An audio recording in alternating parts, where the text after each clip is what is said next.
y'all. It's season 3 of the Be Your Own Kind podcast, and we humbly thank you for tuning in. Be Your Own Kind's mantra is there is never an inopportune time to be yourself. In other words, be you without apologies. In this season, I will be presenting nuggets and interviewing individuals that are creating their lane and rocking it. Be sure to check out the featured businesses in the description box and follow us on Anchor, Spotify, Apple, YouTube, and pretty much every platform. Okay, now let's take flight. Well, hello, Tanya. How are you today? I'm good. How you doing, sis? How's it been? The day been treating you? I hope kindly. Treating me very kind because I'm off the clock and I am now speaking with you. Hey, that's good. That's real good. I definitely understand that clock, so I get you. Yes. How was your day, been? It's pretty good. I have like pain management therapy, so it's pretty intense. Oh, okay. Yeah, so that kind of like, I was like, I scheduled, okay, don't go to sleep. Because normally after I would go to sleep, I was like, don't go to sleep. You got a podcast interview to do today, girl. Stay awake. Well, I'm pretty loud, so I would hopefully I keep you up. So, just a little bit about yourself. You're a coach. You're an author. Just I read your I looked at your website and I loved your motto where it says, "We do life and leadership unapologetically on purpose." I love that. That's all what BYOK is about. And I just wanted to know, what was your definition of living like an unapologetic life? You know, everybody say, oh, it's your truth, but to me, it's your purpose. Like, that's how you're living unapologetically. It's your purpose. It's your reason for being. It's why you're here. It's, it's what makes you you. And nobody would understand if it wasn't. Like, if it was taken away, nobody would understand why. Because everything about it is what you are and what you're about. And it's like, Tanya, are you referring like to a position, a job title, a role? No, not at all. I'm referring to your purpose. It's that big a deal in your life where you really get a true understanding of it. So that's what it looks like to be unapologetic, living in that purpose, not necessarily that truth, but the purpose. I love that, especially the part when you said no, you're not that position title you hold, right? Because a lot of people hide their identity behind that. So if they're not that lawyer or that project manager or whatever, they don't know who they are behind that title. Absolutely. Yeah. And they be gone. Like, they can't function. They can't figure out why that position was taken away, not realizing that position may have been taken away for you to see the opportunity that was already in you. But because you leaned on that more than trusting in the purpose in you, and even the one that put it in there, it's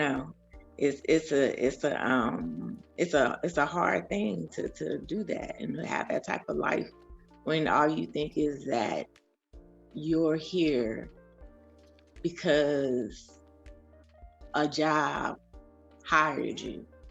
And then once that job is gone, then who are you? Once those kids are basically in elementary school, they think they grown, they teenagers at 5. So I mean, right. Like, who are you besides that? You can't limit your life to those type roles, positions, titles, because you change, you evolve, not just a man, not just a woman. We all evolve. That's what makes us unique. So we have to be able to see the purpose in the things that go on in life and find that way to keep going forward. Right, because the purpose is basically the foundation. Everything else kind of branches from that, correct? Oh my gosh, yes. I used to actually give an example of a tree, and it was very detailed. But yes, when you said that, you like almost gave me like, ooh, I was like, okay, calm down, girl, calm down. She got 5 questions. She got 5 questions. So I'm being good. But that's what I mean. It's your interview. We can take your time. But I was thinking of a tree as you were speaking on that, because a lot of people say, hey, you're BYOK, and it's like, no, I'm Renita. BYOK is an extension of me, but it's not me. There are other facets of me. And not to go on a tangent about Zodiac Signs, I do love them for what they are, but I feel like sometimes we put so much on people's Zodiac sign that we fail to know them also as an individual. So yeah, that's what that made me think of too. Yeah, their character. They look, you a Virgo. Oh, I don't fool with Virgos. Like, what? Like, you just crossed off a whole 3 million billions people because they Virgos. Like, how you know this Virgo ain't supposed to be your homie, your bestie? Like, for real. So yeah, absolutely. I think there's always truth in something, because everybody always like, oh, no, especially in the Christian world, because that's where I flow in, and their automatic is to assume that that's bad or that's this or that. But if you just honestly kind of just look at the concept of what it is, that's when you look at you Enneagrams, when your leadership traits, like some of it is kind of very similar in the same basis. So don't always just assume something is crossed off the list like Virgos. Just kind of, like you said, don't live your life on it. Like, oh, today they said I can't use the number 5. Like, don't do that. But, it's okay to just, let me see what it did say about, Aquarius. Oh, okay, that's interesting. And keep it moving. But like, don't be every week, every day, you got to be on there like you hitting bingo. Like, nah, you doing too much. You doing way too much. Like, no. So yes, I hear you. I hear you. Right, and I'm a Gemini, so that's why I always say that, because I'm like kryptonite to everyone. Like, no. I always say, wait a minute. Exactly. Yeah. Get to know me for me. Don't cross me off your list. Right. So in the year, be kind. Right. Be kind to Geminis. We need love too. That's all I'm saying. But in the year of 2005, you made the decision to become a coach. So what kind of drove you to that decision? It was kind of realizing that you said it, but I'm just going to piggyback on what you said. And this is kind of how I explain purpose to people. You said, it's just an extension of me. Be your own kind is just an extension of me. It's not necessarily all, who I am. And so what I tell people when it comes to purpose, it's not necessarily, that, well, first of all, purpose, I tell people purpose is expressed in this world, like you said, through the tree, through limbs, through leaves, it's always blossoming, right? Because the tree is the foundation. And so when you think about that, then you have to realize, well, if I have leaves, but I also have limbs, well, why do I have limbs? Maybe it is that I have limbs because I have this foundation, my purpose and my passion, but then I have this thing called vision where I'm able to express that thing. I'm able to fully stretch out my limbs. And so that it then takes you to, when you look at your vision, that's when you see yourself and you see all of who you are. And so for me, it wasn't that I was just the author, because I was publishing a book at the time too. But I was like the crazy thing had hit me was I was writing my biography. You know, they go on the book, and they was like, well, I was like, well, I don't like, that's not who I. And so I think they ended up giving me some questions or something. And so as I started writing it, I was like, I sure got echoes of things that I've been doing, and it makes sense. But why I haven't called it like it was, And so I saw how I always was mentoring, or even at that time coaching, but I didn't necessarily think of myself that way. And so as I began to look at everything that I was writing about myself, I was like, you know what? Let me get some more education on it. Let me get some more training on it, because I'm pretty sure I'm a life coach. I don't want to niche it down to purpose, saying I'm just a purpose life coach, because it's purpose and leadership. Mm-hmm. But I was like, okay, yeah, let's go. Not to just name yourself that, but it was like seeing myself in the mirror and seeing that I had been coaching all along.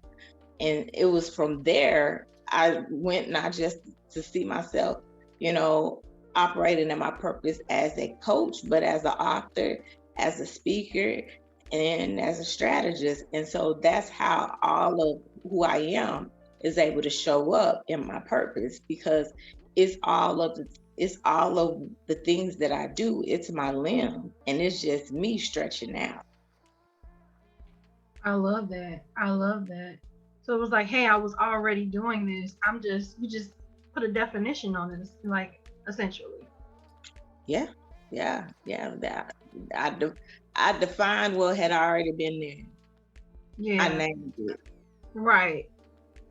I love that. And I love the fact that even with that title, that wasn't it. Like, I'm not going to box myself here with coaching. This is just in addition to what I'm already doing, So from 2005, like, I know that you are coaching. What is your main focus when you are coaching your clients?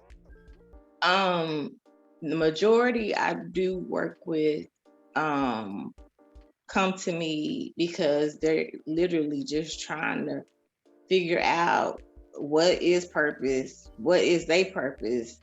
When was I supposed to know what my purpose was? Like, it be all them type of questions plus 100 more. Okay. Mm-hmm. And so we work through that process of, helping them to figure that out, and not figure it out as in make it up, but figure it out as in unearth it for themselves, uncover that hidden truth that's been inside of them all along. And so that's a lot of times, what I work with the clients on. But of course, I also work, with them around leadership, because, sometimes you're trying to figure out, why you may not have gotten that position, or, how do you go for, a position in the organization you're a part of. And that may be what you come to me for, but I begin to work with you on the leader in you, and even trying to help you to figure out what type of leader you are, and go through situational, examples so that you'll be prepared. But a lot of it is around leadership, what, leaders and the different types that there are, and then just how you can be your best self when you go forward with working with people that you're responsible for. You're like, Tanya, I'm responsible for them. I mean, if you finna be the captain of the basketball team, yeah, you're responsible. You might not have to hit the goal, but you at least need to encourage the person to realize that they have it in them to be able to at least attempt the shot, Right. So, work with them in those things, because a lot of times people just, they the boss, they in charge. That's the easy way out. Right. Honestly, that's the easy way out to saying they're in charge, and so they just, they make things, sit and order and this, that. But it's like lead real true leadership is way more than that. It's relational. And when more people get that, we wouldn't have the type of situations that happen in jobs and corporate America and nonprofits and churches, that go on. We wouldn't have those things if people really just understood what real leadership was.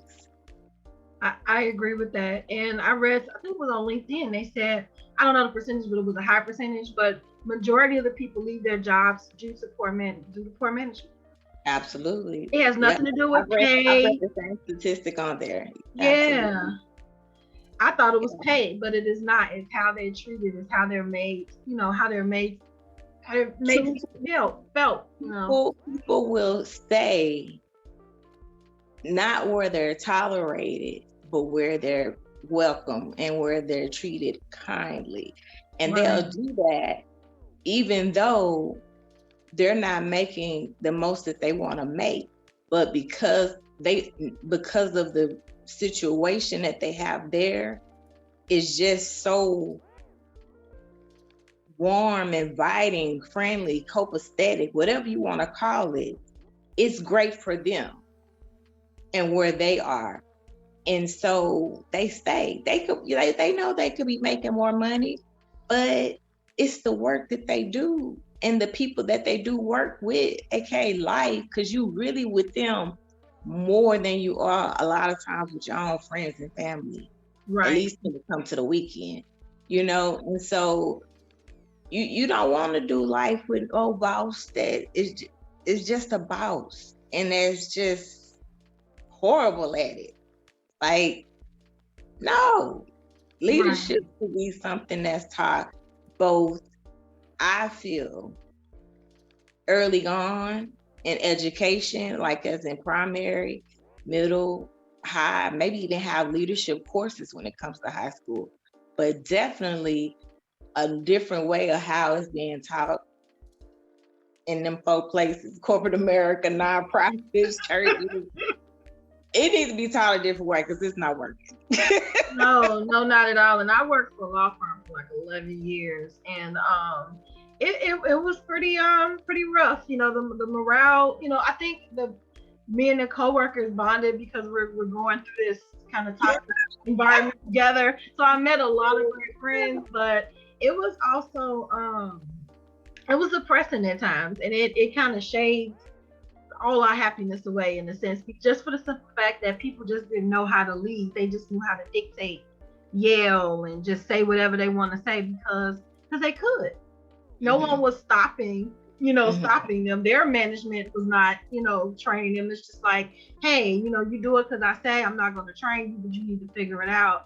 And now at my current job, the first day I was there, my boss had all of us take a personality test because she just wanted to know what type of personality type I was. And then she asked me a question that was odd. She said, do you have any quirks? Because just so we can get to know each other, because we don't want to just unintentionally like piss you off. And I'm like, what? I was like, well, I don't like it when people don't say good morning. And so she's like, well, I'm not a morning person, but just for you, I will say good morning. But after that good morning, give me an hour before you have questions. And I love that.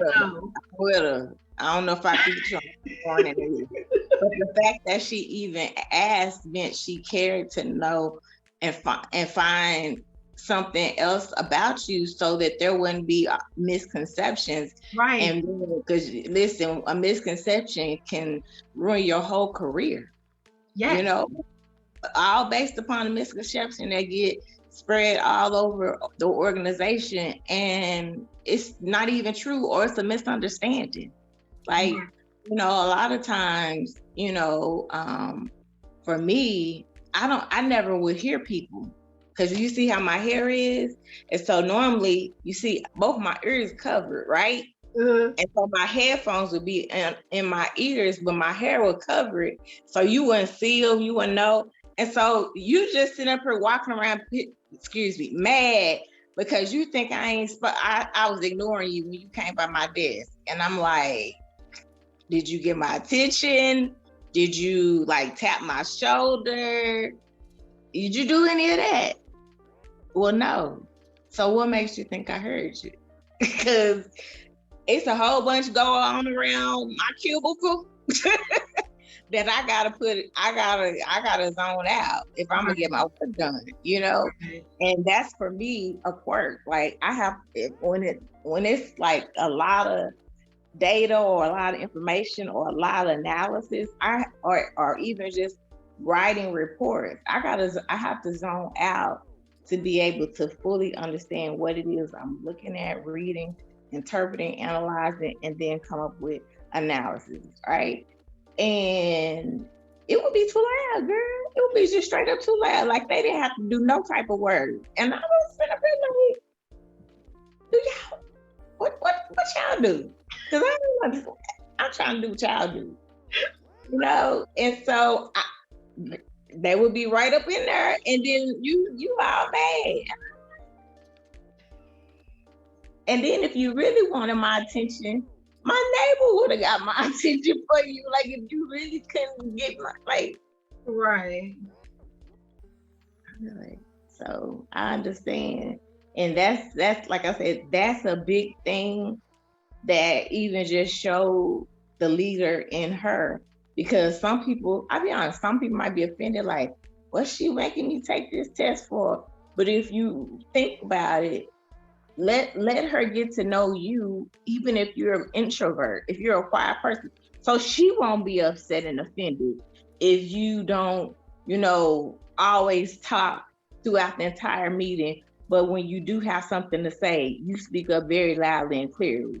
Like tell her something like that about yourself so that there won't be confusion. There won't be any misunderstandings.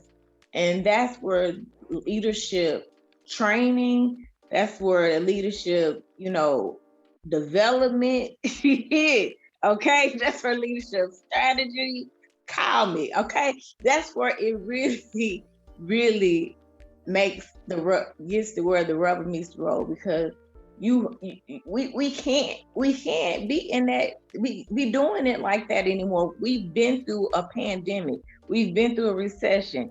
We've been through too much to keep doing it the wrong way.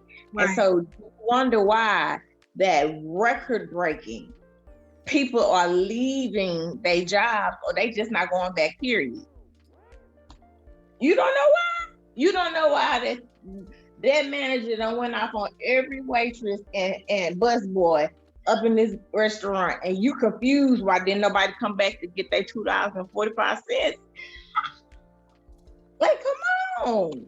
Like, did you actually listen to them when one of them finally did get the strength enough to come say something? Did you listen? Did you really, with your heart, try to understand as a leader what you could do to make the situation better?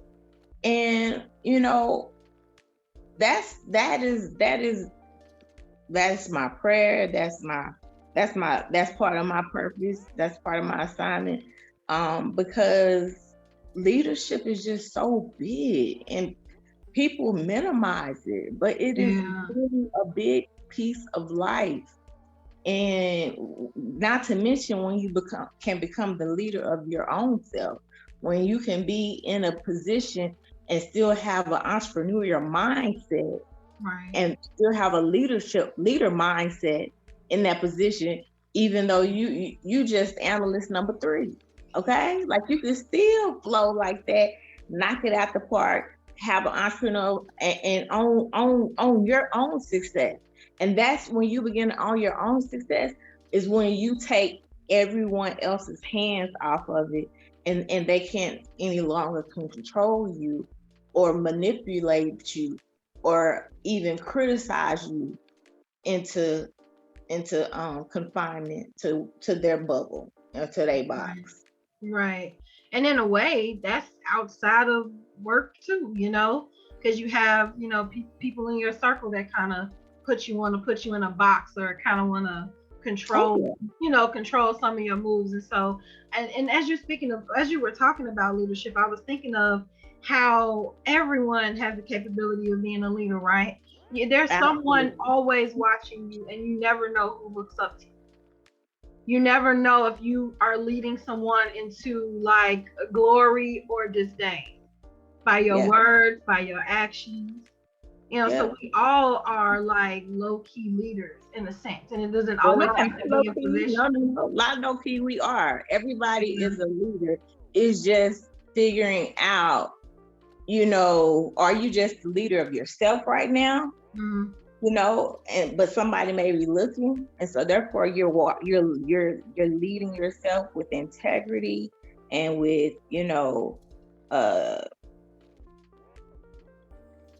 can't think of the right word, but how are you leading, even if it's yourself?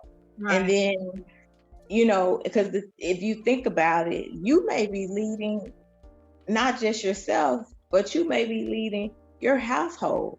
You may be one of the co-leaders in the household. Your mama, daddy, and y'all got to lead these kids, these dogs, these fish, these hamsters, all of them. You got to figure that out. At the same time, being the leader for yourself. Right. And so that's why I said, remember, your purpose is not assigned to a title or a role. Your purpose is just what's in you. And so as a leader in a family, and the other person is also a co-leader in it with you, you guys may be male and female, but you may not do what others feel the role of a male may do, or the role of a female may do. Right. Because you're not defined by titles and roles, you're defined by purpose. And so if how you are able to express yourself, child, is good with money and you an accountant at your job, why I'm trying to claim the CFO when we got a CFO right here? It don't matter if he the CFO and you the CEO. Like, it don't matter. Y'all co-leading. Right. There's no levels in this when we working together, especially in those areas. There's no levels. There's no I'm this and you're that. It's what is in you that's going to bring, and I'm just going to have to use it, glory to our family. What is it going to do? What is it that's going to be able to happen because of that? You're right. And I feel like if we're speaking of control, I think sometimes roles and titles can control a person in a sense. Because like you said, if the woman is better with money, but the man doesn't want to, because that's what the traditional role for the man to handle the money. But if the woman is better at it, he's like, well, I'm the husband, so the husband's supposed to do this. And they're drowning financially when she's over here like, I can help. But he's stuck in that role. He's stuck in that title. Mm-hmm. And that's where I began to go into mindset. Right. Around that. Right. You can keep going. I'm sorry, interrupt. No. You pretty much you're right. You summed it up for me. I'm long-winded. But yeah, so I always think about I'm very long-winded. But I always think about how much better things can go within a dynamic if you would just let people play to their strengths. But if I'm afraid you're going to be better than me, or you're going to take away my role and my title and make me look away, but really, a good leader knows how to follow too. I believe in the concept of servant leadership. And that means that, to be a leader, you follow first. And so, meaning you don't always have to be the one that's the head of the project. Just because you are the manager and that's your role, that's what you do, doesn't necessarily mean that you have to be the PM on each project. Right. Like, if this person came from working that business and they understand their line of business better and they have relationships, what you look like trying to go talk to them people when they looking at you like, First of all, we mad that you didn't use our home girl. Right. Like get out of your own way. Like that's a big thing when it comes to leadership. And like you said, the mindset to where if you are this by title and by role, then that means that you're able to control and manipulate and even like I said, confine, box in, bubble people to this and that, so that you're the puppet maker. Ain't nobody no puppet maker up in this mud. Like, no, we have to stop that because it's not healthy. Right. It's not a healthy environment, to where you're the only person that gets the credit and you can come up with nothing every time. You the one in the meeting. Yeah, that was me, boss. Oh yeah, man. Yep. VP, I always got your back. That was me. I'm sorry. You know how I am. And your whole team texting each other under the table like, there he go again. Just, come on, y'all. Come on. We can't keep, like I said, integrity. Just because you have the title does not mean that you need to operate in that way. That's why it's a really, like I said, a big thing when you have that initial training and you work from there to develop your leaders.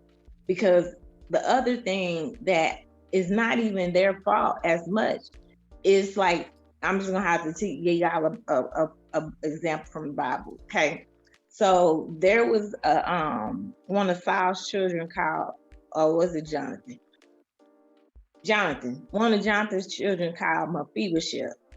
And when David won the war, all of Jonathan folk had to go run away because they thought David was going to come kill them. So as they was running away, Mephibosheth nanny gonna drop him. She done had a wreck, and he paralyzed now.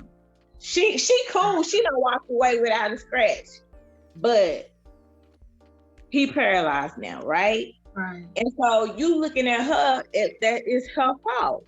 No, who she got dropped. She got dropped. Right. Nobody came to help her. Nobody kept developing her in her career the higher she went, because you don't manage people that are entry levels the same way you do mid-level. You don't manage them the same way. But right. If you have to continue to gain leadership and managerial skills throughout your career and develop them, you gonna be in some trouble, because they're gonna be looking at you trying to figure out why you trying to clock them, and like they got to clock into a clock in their salary. They looking at you like, am I clocking in them that whole 9 hours I did on the weekend? Like, let me know. And so all of that could be avoided. That, like you said, all of that misconception, that just mess could all be avoided if that leader was not dropped. If that leader was given training and education. And I'm not talking about just what y'all HR department just created on a whim. Okay? I'm sorry. Be mad at me. This is what I do. Hello, HR. I know how y'all are. So don't do that. You said you are HR. Hey, I'm sorry. I just gotta listen. You gonna, okay, let me stop. But seriously, you have to cover them. You have to make sure they know what they're supposed to do from the office. I mean, from the cubicle to the boardroom. They have to know and know how to flow and function. You're right. And I feel like HR only kind of govern what comes from higher ups. So it's not really. She said it, I ain't said it. No, I'm saying in some situations, like in some jobs, it's biased to management and in the route that they want to go. And if it doesn't go that way, then somehow it's your fault or something you need to develop or something you need to work on. And that's what happened in some of my past jobs. Like even when we would complain about the toxic management, it's like, well, she said this, but does that make that okay though? Like, so it just negates everything I said because of how my supervisor feels, but my supervisor's not even right, in her assessment, and she lying half the time. So I mean, but HR has to side with management because that was the culture. So they kind of have to go with the culture. And that's where you taking me faster than where I didn't know we was going here. But that's where not just the mindset of the individuals have to change, but the culture has to shift on a paradigm for the organization as a whole. And that's where when the culture is changed from the head up and it actually flows all the way down, it ain't just said in the boardroom. And then when the EVPs leave the boardroom, they didn't like what was said, so then they changed it to the VPs, and then the VPs changed it to all the frontline managers and our frontline managers, and you just be like, then when you had that all hands meeting, that big meeting, and he up there talking about what he accomplished this year and all of this around changing the culture and you're looking like you might have should have took a survey, okay? Because you ain't did none of that, but it's because it has to change and it has to really be concentrated and consecrated to not just hit here, but go all the way down. Because when it doesn't, it's an epic fail. It doesn't matter if you don't go all the way down to the roots of your organization and then change the governance of the HR and legal and those type departments, then it's all for naught. Like all of it has to change. The mindsets of the people and the organizations. You wonder why companies like Google and I can't even think of the company, but they just have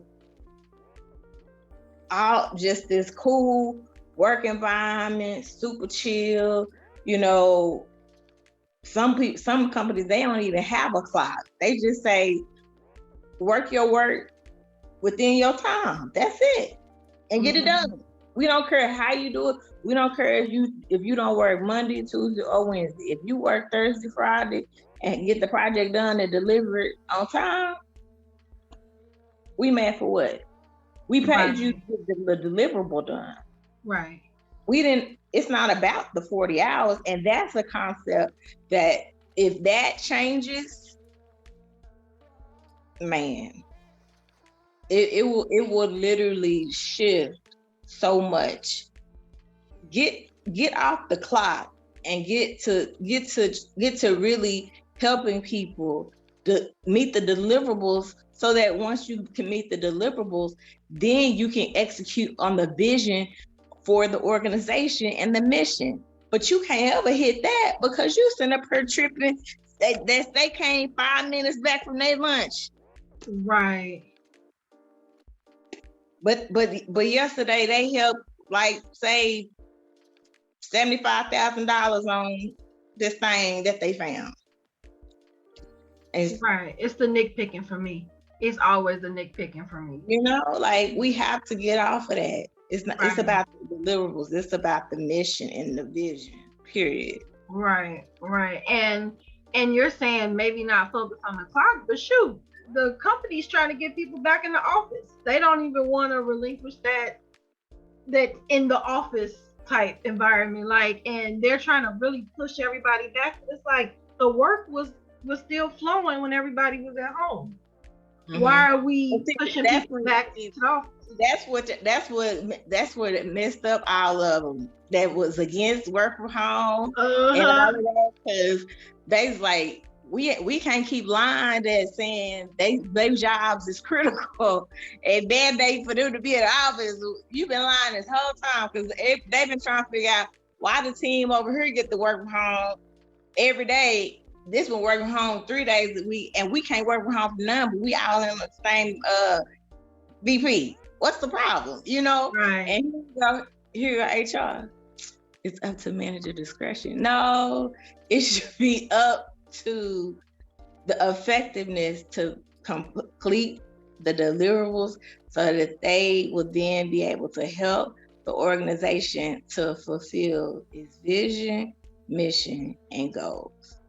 Period. Well, I need you to go coach all of these corporate offices. Just let me know, reach out for a consultation, and we can work out a time, and we can see what package works best for you. We are taking new clients as leadership training, organizational development, leadership strategy, the whole nine. Just reach out to us, TanyaMiller.com, under coaching, and you'll see that information. Thank you very much. That was my That's another extension, because a lot of companies need that. So you wanted to talk about your book, and I've had you talk about everything, but it's No, that's what I said. I mean, I'm not just the author. So if we talking about leadership, then that's when I get to talk. I have my strategist hat on, and I just get to just go. And then, then we making sauce. You know what I'm saying? So I'm good. But I do have a fourth project coming out called the Me Project, and it's just reminding you that it all starts with you, and that thing that starts with you is called motivated effort. That's what it takes for you to move. That's what it takes for you to go after purpose. That's what it takes for you to live on purpose. And so kind of these past few years, everybody got comfortable not doing stuff. They just, either they was going after it or they was chillaxing real hard. I know this old school, but I mean, they was on chill, just like, man. And you could have been in school. You had a lot of time to yourself. You was locked in the house. You know what I'm saying? Like, you talking about you want to finish that degree, and so it's okay. It's okay. I'm not coming after you per se. I'm just, putting the book in your face. That friend that love you may just go and get you that Me Project and sit it on in your lap. Hey, gotta remind you what's in you so that you can get it out. So that is what the Me Project is about. It's coming late spring. Hope you guys enjoy it. You buy it, the whole nine. Leave us a review. We're actually going to have a pre-launch team that will, share the book with them, and maybe do a couple of things with them to get their support and help, as we launch the book. So cool. Much great things to come on purpose. Nice. And where can people purchase the book when it's released? Yeah, so it will be on my website, shop.tanyajmiller.com. You can search under books, or it'll be featured. And that's TanyajMiller.com. And you'll also be able to get the books on Amazon, Barnes and Noble, multiple different outlets, and if it's not at your bookstore, reach out to them to ask them about getting it, and then they can just go into their system to try to order the book, or reach out directly to me. So yeah, very excited about that project. Yes, that's very exciting. You've written 4 books. Wow. No. Oh, you haven't written 4 books? I've written 8. Oh, you just said 4. I said my fourth project. You did say project. You did. Words mean things. I always, I started out with my first project, Mind Matters. And after I started, I finished writing about getting out of your head and jumping back into life. Then I realized at that point, what do they do now? Like, okay, they read it, but where do they go? What's next? What do they do? And it's like, yeah, you may be able to reach out to me, and because you can afford coaching, but that may not be where you're at. That may not be the next step. So you can get the journal that I tell folks, I'm really coaching you at a low price. Okay. A low, from the commercial. And it's coaching. It's just, at your own pace, And so that is kind of where I started with the first project. And it just made so much sense because I felt like now it's complete. So each book has something that accompanies it. It may be a journal, it may be a prayer journal, it may be a guide, so something accompanies it to get them to do the work, because that's the ultimate goal, is to do the work so that you can become a better you on purpose. I like that. So you don't say, hey, do this, and just leave people hanging. You like, hey, okay, once you got here, now this is the next step, and this is the next step. So I like that. That's dope. I like that concept. So here at BYOK, we have a signature question, and it is, if you could describe yourself in one word, what would it be and why? Okay. So I'm gonna give you the word, I'm gonna give you the why, and I'm gonna do my last promo in it. So, mixtape. And the reason why I would say mixtape is because I'm a complete project, meaning I'm a finished and complete project and work of art. But it's the things that you'll find in that art and that you'll uncover that you'll even see more layers of who I am and the artistry that I bring to the table. So that's another way I also kind of look at what I do. Like, it's an art. Like, not everybody loves it, not everybody gets excited, but for me, I get excited about a mixtape because I have something called Talk with Tanya Mixtape Volume 1 on all audio platforms. So it's over dope beat. I'm not rapping, but I'm doing some motivation. So y'all check it out. Streaming it is free. So help a sister out with her numbers. Are you on Spotify, Apple? Yep. Talking with Tanya, Mixtape Volume 1. And not just me, y'all. Do the same for my sis. Make sure you guys are not just, as I told somebody the other day, not just dating her podcast, okay? We don't need no daters. We need you to go on and subscribe. We need you to be hitting that like. We need you to get them, listen to the whole episode, okay? Because there might be questions or a pop quiz down the road, okay?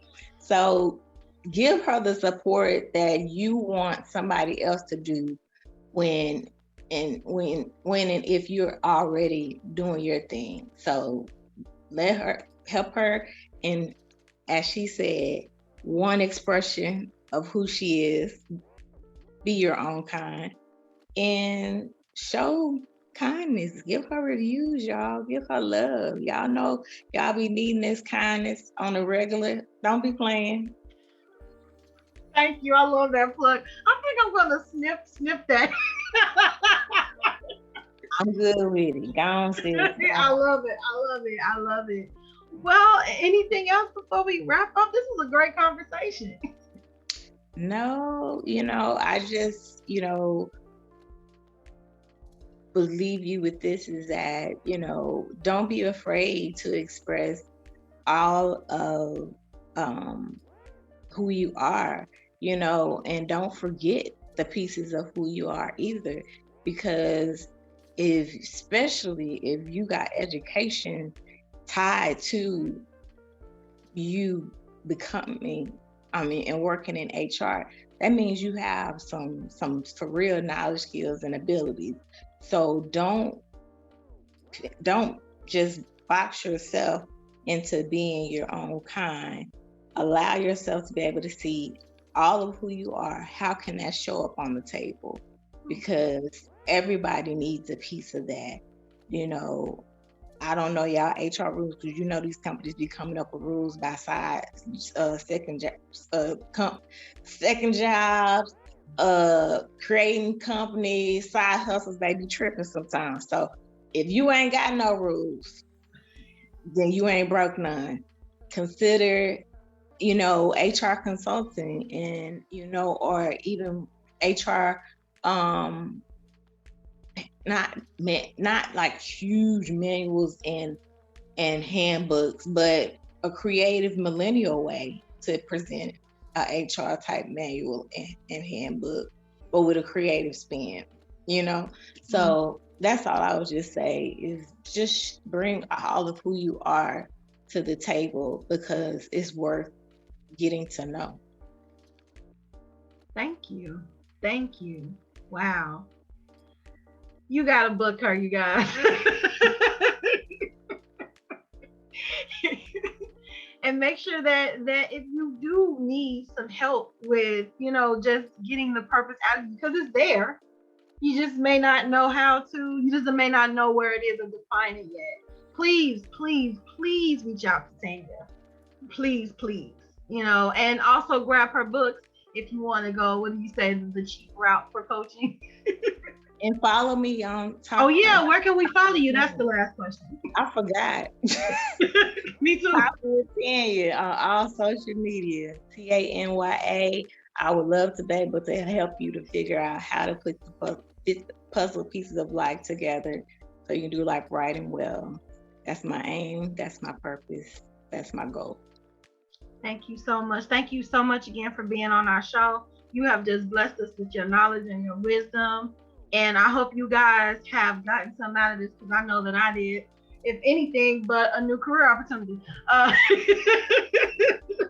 Thank you for that. And don't forget, everyone, to be kind to yourself and to be kind to each other and live unapologetically.